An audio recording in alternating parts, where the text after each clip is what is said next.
Yes, I think this is not a consequence of free markets. What's happening is there's transfer of wealth from the poor and the middle class to the wealthy. This comes about because of a monetary system that we have. When you inflate a currency or destroy a currency, the middle class gets wiped out. So the people who get to use the money first, which is created by the Federal Reserve System, benefit. So the money gravitates to the banks and to Wall Street. So that's why you have more billionaires than ever before. Today, this country is in the middle of a recession for a lot of people. Michigan knows about it. Poor people know about it. The middle class knows about it. Wall Street doesn't know about it. Washington, D.C. doesn't know about it, but it's because of the monetary system and the excessive spending.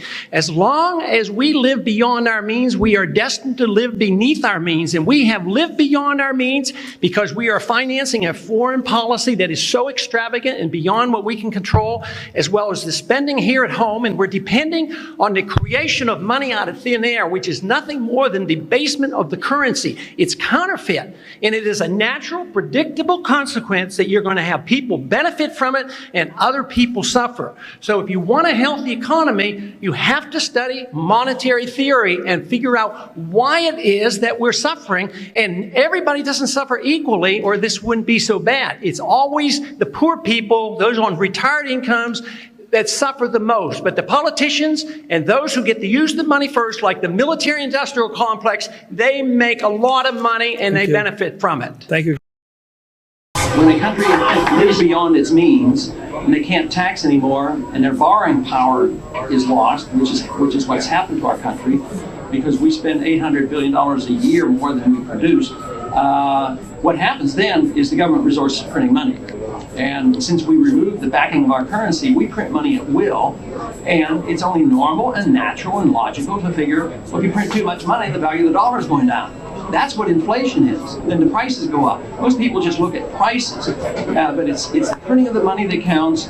But when you go to the gas station, if you pay more and more for your gasoline or for your energy supply, your electric bills, then you have to say, well, that's a tax, really, because the government printed too much money. That's a consequence of a foreign policy, which is runaway, as well as a domestic policy, runaway spending, and the government resorts to spending. That's why I talked about the Federal Reserve System, and why we have to change our monetary system. The monetary issue is growing in importance and significance, and people understand it.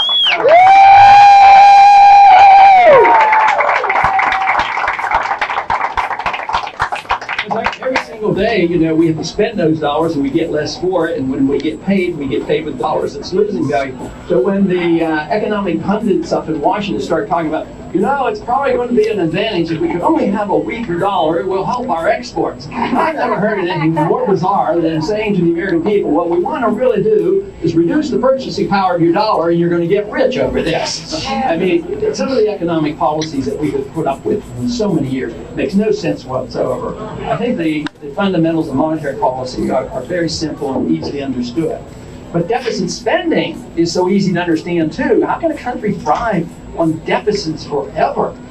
This whole notion that we can continue to borrow $800 billion a year from countries that, that we subsidize, we send money over, we put troops over there, and we pay them, and our dollars flow overseas, our jobs flow overseas, and then we have to borrow back these $800 billion every year. There's a limit to this, and that's what's happening, and that's why in the boom part of the cycle that the Federal Reserve creates, everybody's fine. When the real estate prices are going up, fine and dandy, we all thrive. But then some people come along and all of a sudden the prices crash, as they did in the NASDAQ bubble. It's all explained, and it's all predictable, and it all is related to that Federal Reserve System and excessive government spending. So the answer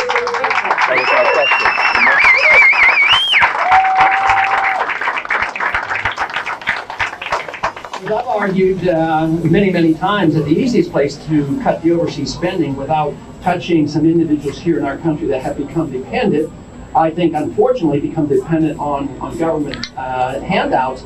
I don't believe that's where we should attack.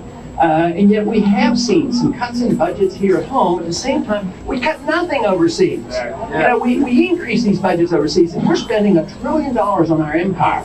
And I say it's time to end our empire and time to bring our people home. People wake up and realize that we're tired of being taxed to bomb countries, then being taxed to rebuild the same countries. At the same time, our bridges and our infrastructure is falling down here at home.